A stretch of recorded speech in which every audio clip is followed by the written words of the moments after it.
Dear all students, आज के session में हम डिस्कस करने वाले हैं न्यू चैप्टर आपका है बायोलॉजिकल क्लासिफिकेशन, चैप्टर नंबर 2। ठीक है, इसको डिस्कस करेंगे, इसको आज स्टार्ट करेंगे। देन इसके बाद से जो नेक्स्ट चैप्टर आपका होगा वो होगा प्लांट किंगडम, और देन आफ्टर एनिमल किंगडम में डिस्कस करूँगा। ठीक है, मतलब कि टोटली आपका अब जो चैप्टर्स चलेगा वो क्लासिफिकेशन बेस्ड होगा। और क्लासिफिकेशन बेस्ड चैप्टर्स की एक ख़ास बात ये होती है कि उसका नोट्स आपको अच्छे से प्रिपेयर करना होता है। ठीक है, उसमें समझना कम है आपको, ठीक है, समझने वाले पॉइंट्स कम मिलते हैं। ठीक है, और लेकिन इसमें जो है ज़्यादातर कंटेंट बेस्ड ये चैप्टर होता है, तो इसमें करना क्या है, नोट्स अच्छे से बनाकर लर्न करना है, और लर्न करने के बाद आप क्वेश्चन सॉल्व करेंगे। एकेडमिक स्टूडेंट्स जो है वो descriptive as well as MCQ दोनों सॉल्व करेंगे, और जो टारगेट के स्टूडेंट होते हैं वो टारगेट मीन्स कि 12th पास आउट स्टूडेंट जो नीट का प्रिपरेशन ओनली करते हैं, वो चैप्टर को पढ़ने के बाद रिवाइज करने के बाद वो एमसीक्यू सॉल्व करते हैं। ठीक है, ओनली। तो ये आपका रहेगा कॉन्सेप्ट इस चैप्टर का पूरा, इस तरीके से आप इस चैप्टर को पढ़ेंगे। ठीक है, तो अब स्टार्ट करते हैं बायोलॉजिकल क्लासिफिकेशन। बायोलॉजिकल क्लासिफिकेशन जब आप एनसीईआरटी से देखोगे तो एनसीईआरटी में पहले कुछ इंट्रोडक्शन दिया हुआ है। ठीक है, ये कुछ इंट्रोडक्शन है, ये फर्स्ट पेज है आपका बायोलॉजिकल क्लासिफिकेशन का, और देन इसके बाद से आपका ये सेकंड पेज है। ठीक है, ये सेकंड पेज है, सेकंड पेज में भी आपका इंट्रोडक्शन दिया हुआ है, और देन इसके बाद से थर्ड पेज पे जब जाएंगे तो यहाँ पे भी इंट्रोडक्शन का ही पार्ट है। ठीक है, तो ये टोटल आपके 3 पेजेस में जो है इंट्रोडक्शन डिस्कस है। ठीक है, इन 3 पेजेस में आपको मैं बता दूं कि इसमें एक टेबल दिया हुआ है, टेबल नंबर 2.1। ठीक है, जिसका हेडिंग क्या है, कैरेक्टरिस्टिक्स ऑफ द 5 किंगडम। ये जो है 5 किंगडम क्लासिफिकेशन का टेबल है, और इस टेबल को आपको अच्छे से लर्न करना होगा, क्योंकि जो भी आपके एनसीईआरटी में डिस्कस हैं, जो भी ऑर्गेनिज्म डिस्कस हैं, वो इसी किंगडम के बिहाफ पर डिस्कस है। ठीक है, वैसे तो मैं आपको बता दूं कि जब आप बायोलॉजिकल क्लासिफिकेशन करते हैं तो 2 किंगडम क्लासिफिकेशन है, 3 किंगडम क्लासिफिकेशन है, 4 किंगडम है, 5 किंगडम है, 6 किंगडम क्लासिफिकेशन है, एंड 7 किंगडम भी क्लासिफिकेशन होता है। बट जो मोस्ट एक्सेप्टेबल क्लासिफिकेशन किंगडम है वो है आपका 5 किंगडम क्लासिफिकेशन। ठीक है, ये ज़्यादा प्रेफरेबल है। ठीक है, और यहाँ से आपको ज़्यादा हेल्प मिलेगा जो भी आपके चैप्टर्स हैं एनसीईआरटी में।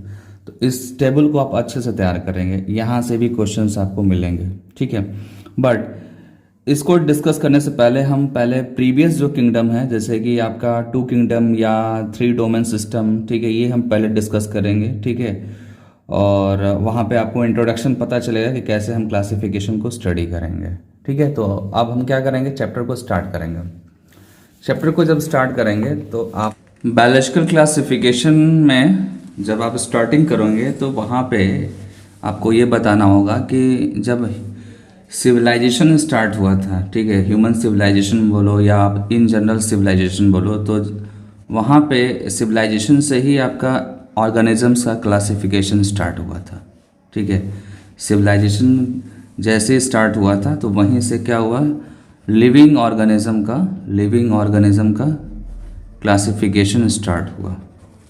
ठीक है, क्लासिफिकेशन स्टार्ट हुआ, ये एनसीईआरटी के फर्स्ट लाइन है। ठीक है, और क्लासिफिकेशंस स्टार्टिंग में सिंपल वे में किया गया, सिंपल कॉन्सेप्ट पे किया गया, सिंपल कॉन्सेप्ट या सिंपल क्राइटेरिया यूज़ किया गया, सिंपल क्राइटेरिया यूज़ किया गया। ठीक है, और सिंपल क्राइटेरिया कुछ साइंटिस्ट ने, ठीक है ना, कुछ साइंटिस्ट ने सिंपल क्राइटेरिया पे क्लासिफिकेशन किया, बट वो अच्छा नहीं था। ठीक है, वो सक्सेसफुल नहीं था। ठीक है, तो सिंपल क्राइटेरिया क्या क्या था ये ध्यान दो आप, जैसे कि फूड के बेसिस पे कौन क्या खाता है, कौन वेजिटेरियन है, कौन नॉन वेजिटेरियन है। ठीक है, ऑटोट्रॉप्स कौन सा है, ठीक है, हेट्रोट्रॉप्स है, हेट्रोट्रॉप्स में कौन सा जो है वो ओनली जो है वेजिटेबल्स खाते हैं या एनिमल्स को खाते हैं। ठीक है, तो इसके बिहाफ पे क्लासिफिकेशन हुआ। दूसरा जो सिंपल क्राइटेरिया था वो था शेल्टर। ठीक है, शेल्टर के बेसिस पे, क्लॉथिंग के बेसिस पे, ठीक है ना, ये बेसिस एनसीईआरटी में दिया हुआ है। इसके बेसिस पे स्टार्टिंग में सम साइंटिस्ट ने क्या किया, लिविंग ऑर्गेनिज्म को क्लासीफाई किया, ठीक है, सिविलाइजेशन के स्टार्टिंग में। बट ये क्या था, ये सक्सेसफुल नहीं था। मैंने यहाँ क्रॉस कर दिया, दैट मीन्स कि ये जो क्राइटेरिया था ये सक्सेसफुल नहीं था लिविंग ऑर्गेनिज्म को क्लासीफाई करने के लिए। देन इसके बाद से क्या हुआ, इसके बाद से साइंटिफिक पैटर्न पे, ठीक है, किसके पैटर्न पे, साइंटिफिक क्राइटेरिया पे, ठीक है, क्लासिफिकेशन स्टार्ट हुआ, क्लासिफिकेशन, ठीक है, किसका क्लासिफिकेशन, लिविंग ऑर्गेनिज्म का क्लासिफिकेशन। साइंटिफिक क्राइटेरिया क्या था, साइंटिफिक क्राइटेरिया जब आप डिस्कस करेंगे तो ये साइंटिस्ट टू साइंटिस्ट ये वेरी करेगा। जैसे कि अगर आप एरिस्टोटल की बात करेंगे, ठीक है, इनिशियली मैं आपको बता दूं अर्लीस्ट टाइम पे, ठीक है, सबसे पहले जो इसको हम नाम लेते हैं साइंटिस्ट में वो कौन है, एरिस्टोटल, ठीक है। एरिस्टोटल ने साइंटिफिक क्लासिफिकेशन स्टार्ट किया था, ठीक है, साइंटिफिक क्लासिफिकेशन स्टार्ट किया था। और इसका साइंटिफिक क्राइटेरिया था, क्या था, साइंटिफिक क्राइटेरिया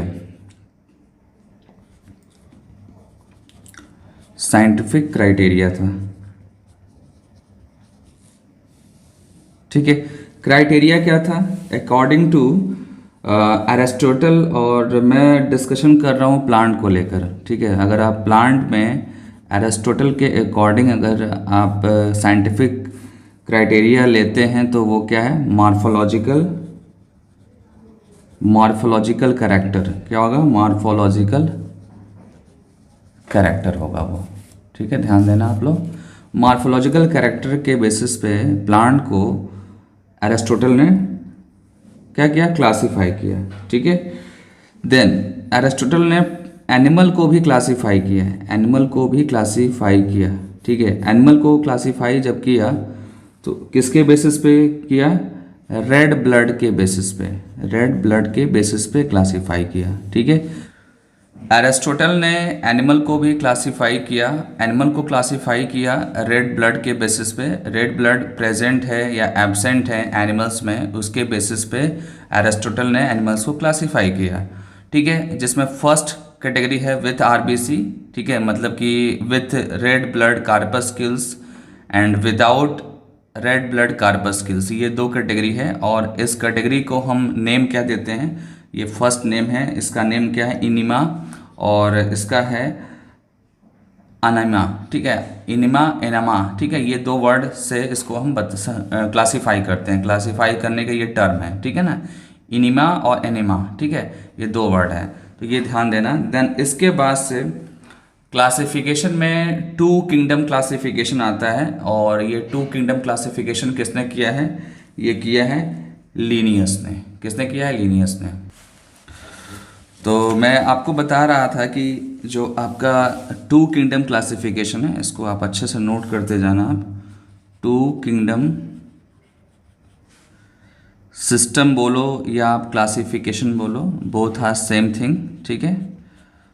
और ये किसने दिया था, ये लर्न करना होगा आपको, दिया था लीनियस ने। किसने दिया था, लीनियस ने ये दिया था, ठीक है। कौन कौन है वो टू किंगडम सिस्टम क्लासिफिकेशन, वो है आपका प्लांटी है, एनिमिलिया है, ध्यान देना। प्लांटी में ऑल प्लांट्स आएंगे, ठीक है, एनिमिलिया में ऑल एनिमल्स आएंगे, ठीक है, ये ध्यान देना होगा आपको। और ये जो क्लासिफिकेशन है इसके बहुत सारे ड्रॉबैक हैं, जिसको मैं वन बाय वन डिस्कस करूंगा। फर्स्ट जो ड्रॉबैक है वो क्या है कि ये यूकैरियोट्स एंड प्रोकैरियोट्स, ठीक है, को ये क्लासीफाई नहीं कर सकते हैं। मतलब इस किंगडम से आप यूकैरियोट्स और प्रोकैरियोट्स को सेपरेट आप क्लासीफाई नहीं कर सकते हैं, ठीक है। तो यहाँ पे फर्स्ट पॉइंट होगा डिड नॉट क्लासीफाई या डिस्टिंग्विश डिस्टिंग्विश बेटर होगा बोलना, distinguish between eukaryotes and prokaryotes. ठीक है, ये फर्स्ट ड्रॉबैक होगा जिसमें ये क्लियरली बताया गया है कि आप यूकैरियोट्स और प्रोकैरियोट्स को डिस्टिंग्विश नहीं कर सकते हैं according to two kingdom classification या टू किंगडम सिस्टम के अकॉर्डिंग। ठीक है, ये फर्स्ट ड्रॉबैक होगा टू किंगडम सिस्टम का। सेकेंड जो ड्रॉबैक है वो ध्यान दो आप, सेकेंड ड्रॉबैक है आपका डिड नॉट distinguish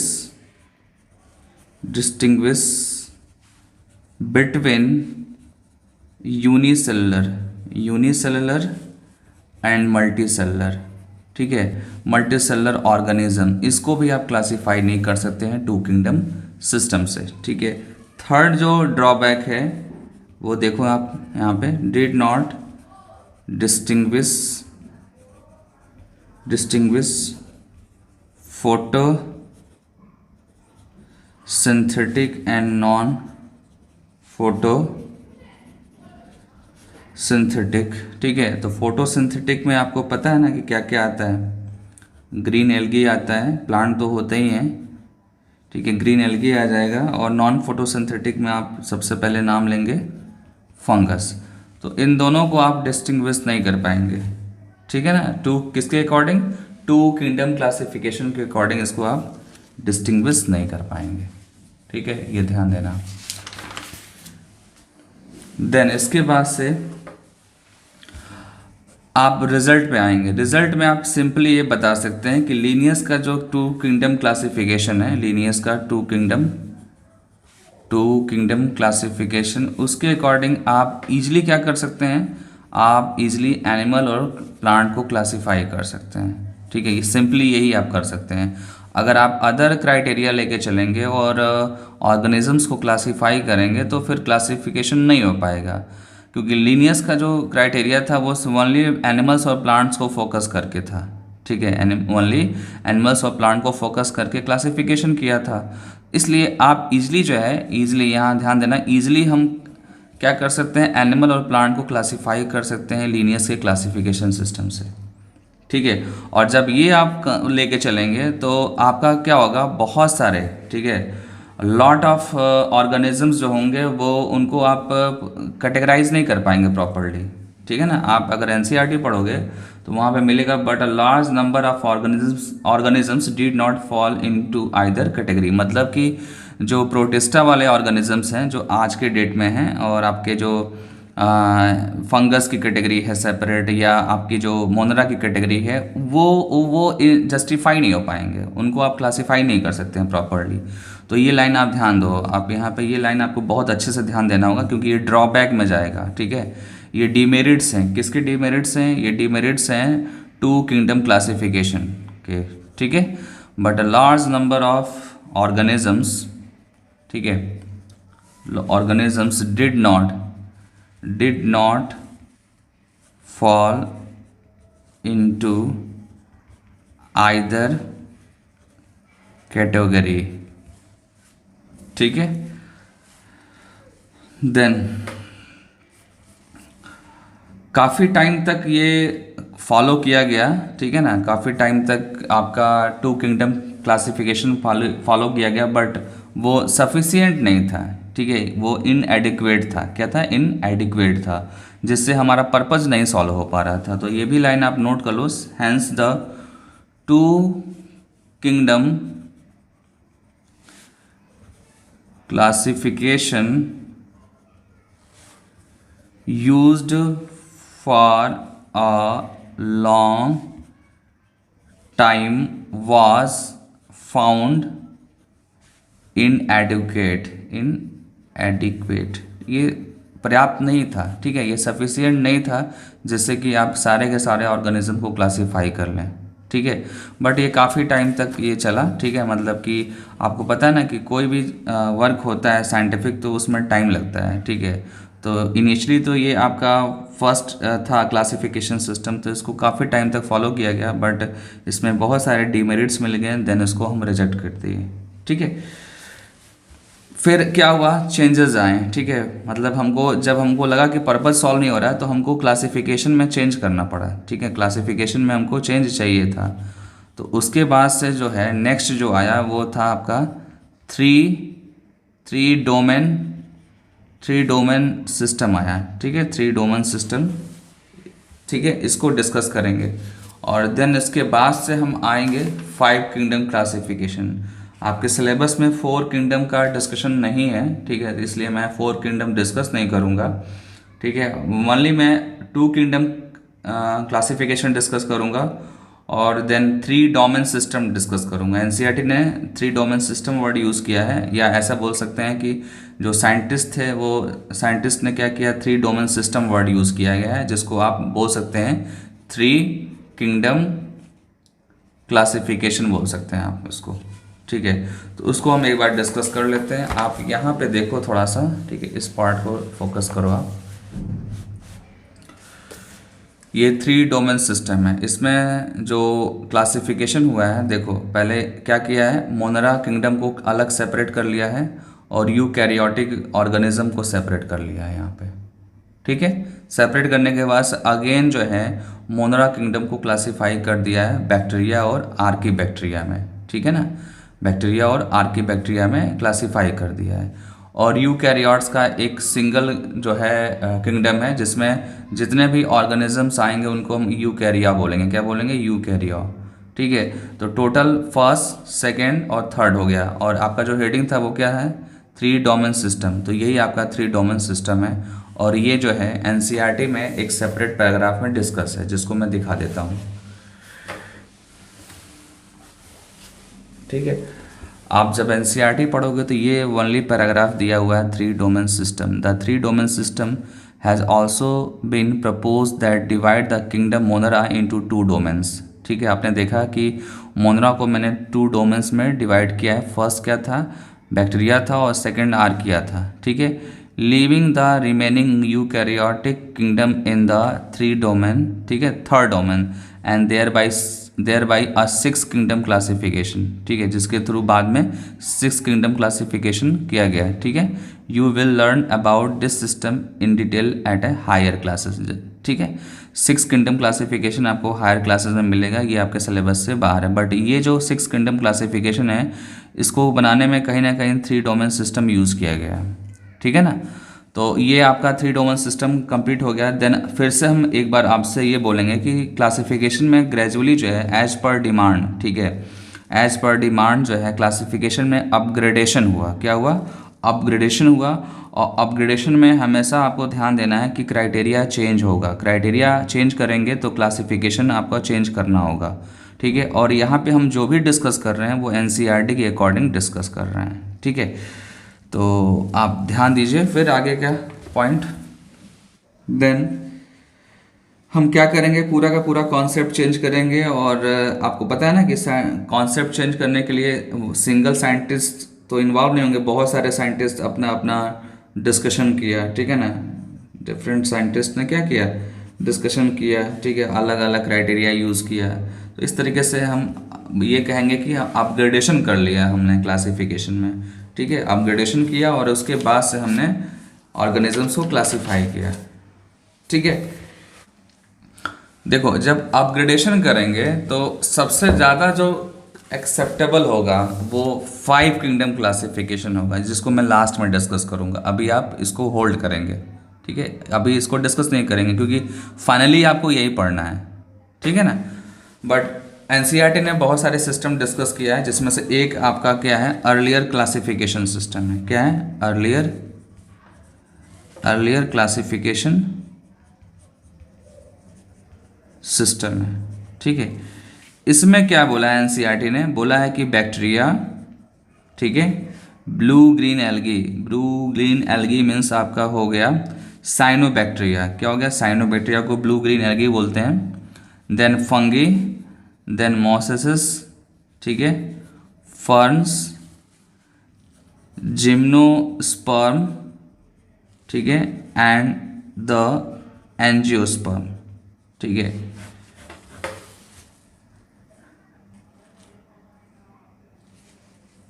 इन सब को हम लोगों ने किस में क्लासिफिकेशन किया? प्लांट्स में लिया। किस में लिया? प्लांट्स में लिया। ठीक है, आप जब एनसीईआरटी पढ़ोगे तो एनसीईआरटी में आपको मिलेगा,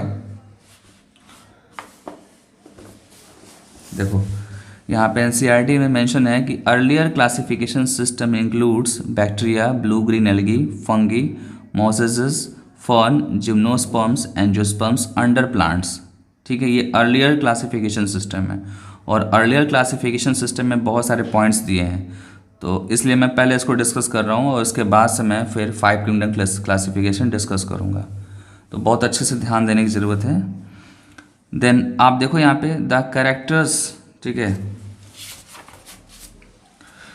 the characters that unified this whole kingdom was that all organisms included had a cell wall in their cells. मतलब कि जो पहला किंगडम है आपका प्लांट्स की कैटेगरी वाला, ठीक है, जिसमें आपने क्या क्या रखा है? बैक्टीरिया रखा है, ब्लू ग्रीन एल्गी रखा है, फंगस रखा है, मोसेसेस रखा है, फर्न रखा है, जिम्नोस्पर्म और एंजियोस्पर्म रखा है।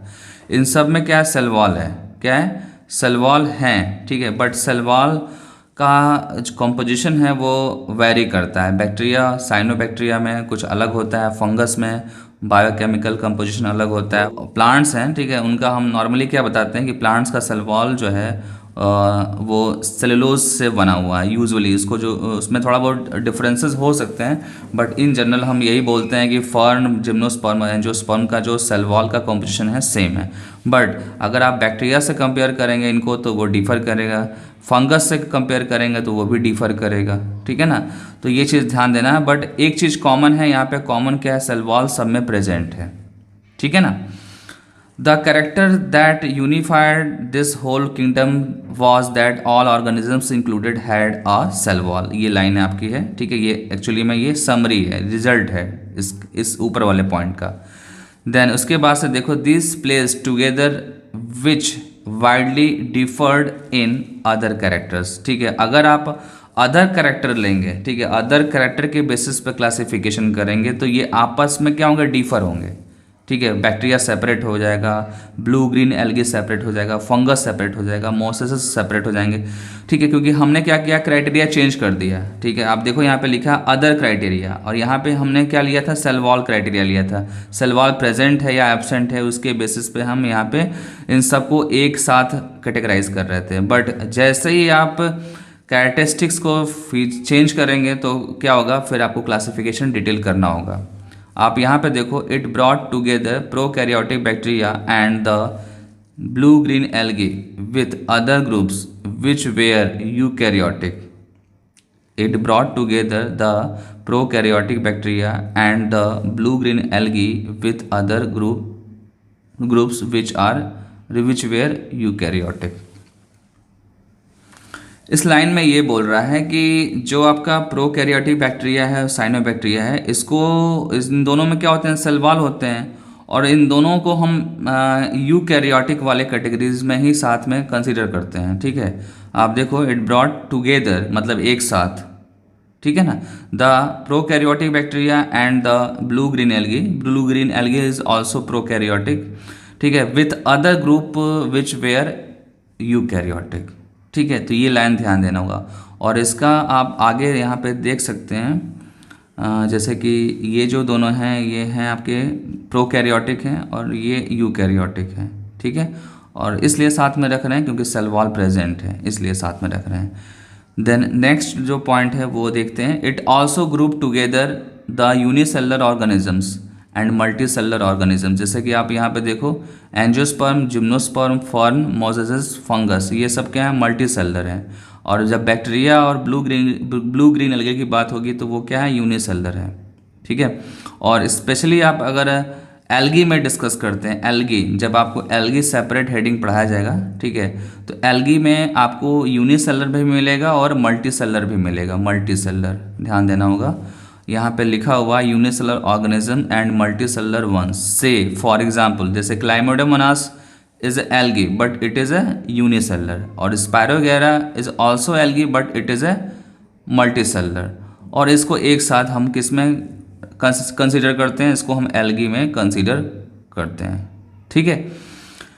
Then next point, the classification did not differentiate between heterotrophic group and autotrophic group. ठीक है, मतलब कि अगर आप इस वाले कैटेगरी को डिस्कस करते हैं, ठीक है, इस वाले पॉइंट को, तो यहाँ पे आपको ऐसा भी ऑर्गेनिज्म मिलेगा जो हेट्रोट्रॉप्स है और ऑटोट्रॉप्स है, जैसे कि जिम्नोस्पर्म, एंजियोस्पर्म, ये सब क्या है, ऑटोट्रॉप्स हैं। बट अगर फंगस की बात करें तो फंगस क्या है, हेट्रोट्रॉप्स है। ठीक है, तो इसलिए यहाँ पे मेंशन है हेट्रोट्रॉपिक ग्रुप फंगस और ऑटोट्रॉपिक ग्रीन प्लांट्स। ठीक है, though they are also showed a characteristics difference in cell wall composition. देखो अब यहाँ पे क्या कर रहा है, कॉम्पोजिशन की बात कर रहा था, यहाँ पे ओनली डिस्कस कर रहा था सेल वॉल का प्रेजेंस और एब्सेंस, बट यहाँ पे कॉम्पोजिशन की बात हो गई। और कॉम्पोजिशन में आपको मैंने बताया था कि फंगस का जो सेल वॉल कॉम्पोजिशन होता है वो डिफर होता है। फंगस का जो सेल वॉल होता है वो काइटिन से बनता है। किससे बनता है, काइटिन से बनता है। तो ये चीज़ ध्यान देना होगा आपको। देन आप जब प्लांट का सेल वॉल डिस्कस करेंगे, ग्रीन प्लांट का, तो उसका सेल वॉल किससे बनता है, सेलुलोज से बनता है, ये ध्यान देना होगा। ठीक है, तो केमिकल कंपोजिशन के बिहाफ पे अगर डिस्कस करते हैं हम ऑर्गेनिजम्स के सेल वॉल को, तो वहाँ पे आपको ऑर्गेनिज्म टू ऑर्गेनिज्म क्या मिलेगा, केमिकल कंपोजिशन डिफर मिलेगा आपको। ठीक है, अब आते हैं नेक्स्ट पॉइंट पे। When such characteristics were considered the fungi are placed in a separate kingdom. अगर आप सेल वॉल के कंपोजिशन के बिहाफ पर क्लासीफाई करते हैं तो फंगस का एक सेपरेट किंगडम है। ठीक है, आप यहाँ पे देख सकते हो, आप देखो यहाँ पे, ये देखो 5 किंगडम क्लासिफिकेशन में सेपरेट किंगडम फंगस का है। ठीक है, क्योंकि इसका सेल वॉल का जो कंपोजिशन है वो डिफर है। आप देखो काइटिन है यहाँ पे, ठीक है, और विदाउट सेलुलोज है। बट जब प्लांट में डिस्कस करेंगे तो ओनली एक मेजर जो कंपोनेंट मिलेगा वो सेलुलोज मिलेगा। तो क्या किया गया है, इसको सेपरेट करने की कोशिश की गई है। ठीक है ना, तो ये चीज़ कब हो पॉसिबल है, जब आप कंपोजिशन के बेसिस पर डिस्कस करेंगे सेल वॉल के। ठीक है, देन यहाँ पे आप देखो all prokaryotic organism were group together under the Monera kingdom. ठीक है, जितने भी प्रोकैरियोटिक ऑर्गेनिज्म हैं, आपको पता होना चाहिए कि प्रोकैरियोटिक ऑर्गेनिज्म जो है वो कहाँ पे होते हैं, मोनरा किंगडम में होते हैं। आप देखो प्रोकैरियोटिक मोनरा किंगडम। ठीक है, ये फर्स्ट किंगडम है, तो ये चीज़ ध्यान देना होगा। And unicellular eukaryotic organism were placed in kingdom Protista. ठीक है, आप ये भी देख सकते हैं यहाँ पे, ये आपका प्रोटिस्टा है, और प्रोटिस्टा में यूकैरियोटिक टाइप का सेल होगा, बट ये कैसा होगा, यूनिसेलुलर होगा। ठीक है, सिंगल सेल होगा। ठीक है ना, तो ये चीज़ ध्यान देना होगा। और इसमें क्या क्या आएगा, इसमें आएगा आपका अमीबा आएगा, आपका पैरामीशियम आएगा, प्लाज्मोडियम आएगा, वो सारे के सारे किस में आते हैं, प्रोटिस्टा में आते हैं। तो आप यहाँ पे एक बार ध्यान से रीड करिए सेंटेंस को। And the unicellular eukaryotic organisms were placed in kingdom Protista. ध्यान देना, ये बहुत इंपॉर्टेंट है। ठीक है ना, प्रोटिस्टा में जो भी ऑर्गेनिज्म होगा वो यूनिसेलुलर होगा और यूकैरियोटिक होगा। Kingdom protista has brought together, यहाँ पे ये बताया गया है कि जो प्रोटिस्टा किंगडम है उसमें जो है आपके क्या क्या आते थे, एल्गी भी आता था, और एल्गी में एग्जाम्पल है आपका क्लाइमेटोमोनास और क्लोरेला। ठीक है, ये सब किस में आते थे, प्रोटिस्टा में, क्योंकि प्रोटिस्टा एक ऐसा किंगडम है जिसमें ऑर्गेनिजम्स के अंदर प्लांट की भी एबिलिटी होती है और एज वेल एज एनिमल की भी एबिलिटी होती है। तो ये प्रीवियस टाइम के बारे में बता रहा है कि प्रीवियस टाइम में क्लाइमेटोमोनास और क्लोरेला प्रोटिस्टा में ही थे। ठीक है, बट बाद में वो सेपरेट हो गए, बाद में वो कहाँ चले गए, प्लांट किंगडम में चले गए। ठीक है, और क्लाइमेटोमोनास और क्लोरेला जो है प्लांट्स में जब आप स्टडी करेंगे तो ये लोअर प्लांट्स में जाएंगे। ठीक है, बट हमको एंशिएंट टाइम के अकॉर्डिंग अगर डिस्कस करना है तो ये होगा आपका। And both having cell wall, ये जो क्लोरेला है और क्लाइमेटोमोनास है, इसमें दोनों में सेल वॉल होगा, और सेल वॉल कैसा होगा, सेलुलोजिक सेल वॉल होगा। बट जब आप पैरामीशियम और अमीबा की बात करेंगे, पैरामीशियम एंड अमीबा, इनके अंदर एबिलिटी होती है एनिमल वाली। ठीक है, मतलब ये सेल्फ डिपेंडेंट नहीं होते हैं, ये ऑटोट्रॉप्स नहीं होते हैं, बट ये जो दोनों हैं ये कहाँ पे कैटेगराइज करते हैं, इनको हम प्रोटिस्टा में कैटेगराइज करते हैं, और इन दोनों के अंदर सेल वॉल जो है लैग करता है, इन दोनों के अंदर सेल वॉल लैग करेगा। ठीक है, it has put together organisms which earlier classification. ठीक है, मतलब फाइनली ये आपको बताना है कि जो आपका क्लाइमेटोमोनास है, क्लोरेला है, या पैरामीशियम अमीबा, ये अर्लियर क्लासिफिकेशन सिस्टम में प्रोटिस्टा में ही आते थे ये। ठीक है ना, बाद में इसको जो है सेपरेट किया गया, क्योंकि आपको पता है ना कि इन्वायरमेंट में बहुत सारे चेंजेस आ रहे थे, और तो बाद में हमको सभी ऑर्गेनिजम्स के क्राइटेरिया को देखते हुए सबकी प्रॉपर हमको कैटेगरी बनानी पड़ी। ठीक है, अब आते हैं नेक्स्ट पॉइंट पे। This happened because the criteria for classification change. ये मैंने आपको बताया है कि ये जो क्लासिफिकेशन में चेंज हो रहा है वो किसके बेसिस पे हो रहा है, क्राइटेरिया चेंज किया तो क्लासिफिकेशन चेंज हो गया। देन इसके बाद से next line, this kind of change will take place in future too depending on the improvement in our understanding the characteristics and evolutionary relationship. ठीक है, जो हमारा क्लासिफिकेशन है वो बेस्ट होना चाहिए। ठीक है, हम जितना भी अपग्रेडेशन कर रहे हैं क्लासिफिकेशन में वो सिर्फ इसलिए कर रहे हैं कि आगे हमको स्टडी करना इजी हो जाए। ठीक है, और इजी करने के लिए हमको क्या करना होगा, हमको सारे के सारे कैरेक्टरिस्टिक्स का स्टडी करना होगा, उसमें क्या क्या इम्प्रूवमेंट हो रहे हैं, क्या हमको लेके चलना है, ये सब हमको फॉलो करके और देन क्लासिफिकेशन सिस्टम को अपग्रेड करके और बेस्ट बनाना है।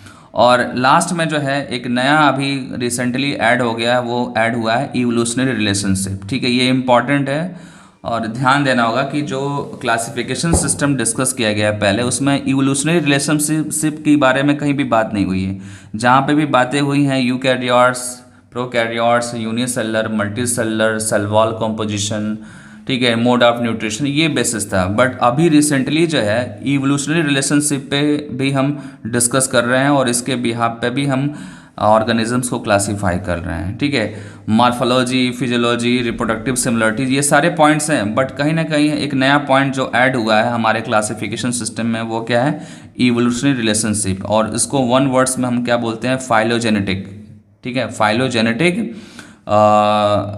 के बेसिस पे। ठीक है, फाइलोजेनेटिक में हम बताते हैं कि हमारे एंसेस्टर से कितना डिफरेंसेस हैं हमारे, ठीक है, करंट में, तो वो क्राइटेरिया बेस्ट माना जाता है आज के क्लासिफिकेशन सिस्टम में। ठीक है, वैसे मैं बता दूं कि जो आगे आप टॉपिक पढ़ने वाले हैं उसमें कहीं ना कहीं आपका जो प्रीडोमिनेंट क्लासिफिकेशन सिस्टम होगा वो विटाकर का होगा, और विटाकर ने 5 किंगडम क्लासिफिकेशन डिफाइन किया था।